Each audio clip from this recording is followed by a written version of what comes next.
हो भैया सुना चाची एगो अमर कहानी, कितनों ने दिए थे आके यहाँ पे कुर्बानी। सुना हो भैया सुना हो चाची एगो अमर कहानी, कितनों ने दिए थे आके यहाँ पे बलिदानी। देशवा आजाद कराए थे, देशवा आजाद कराए थे भाई, कितनों ने जान गवाए थे भाई, कितनों ने जान गवाए थे।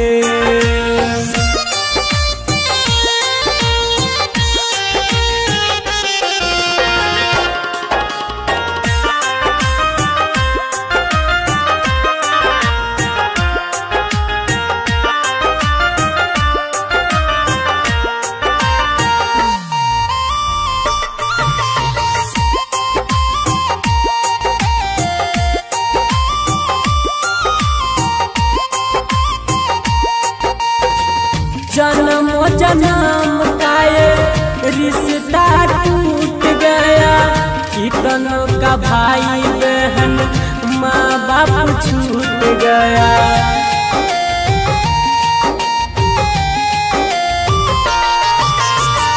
जन्म जन्म का रिश्ता टूट गया, कितनों का भाई बहन माँ बाप छूट गया।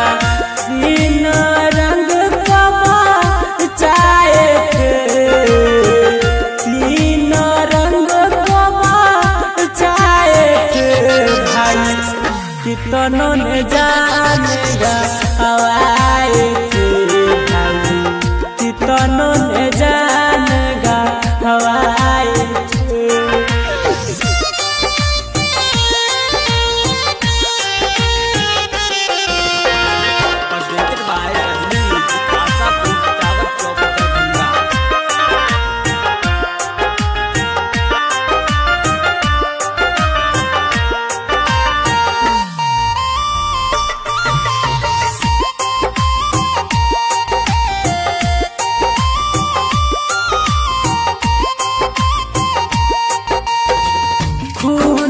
लत था सब कोई, कितनों ने खाए थे चेहरे पे गोली।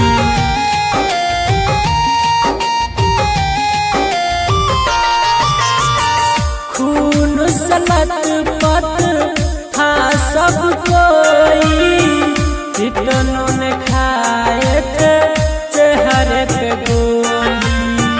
हिंद का नारा गाए थे, हिंद का नारा गाए थे भाई, कितनों ने जान गवाए थे भाई, कितनों ने जान गवाए थे।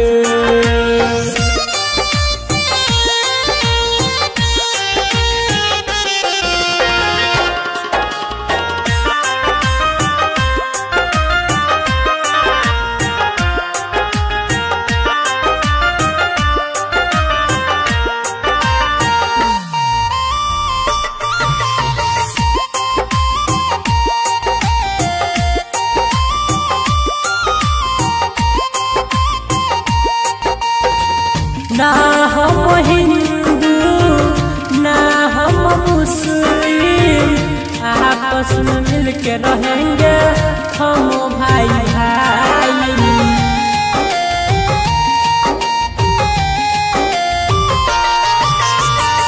रमन जी यादव गाना गा के सुनावे, यह बात बार बार सुन दोहराई।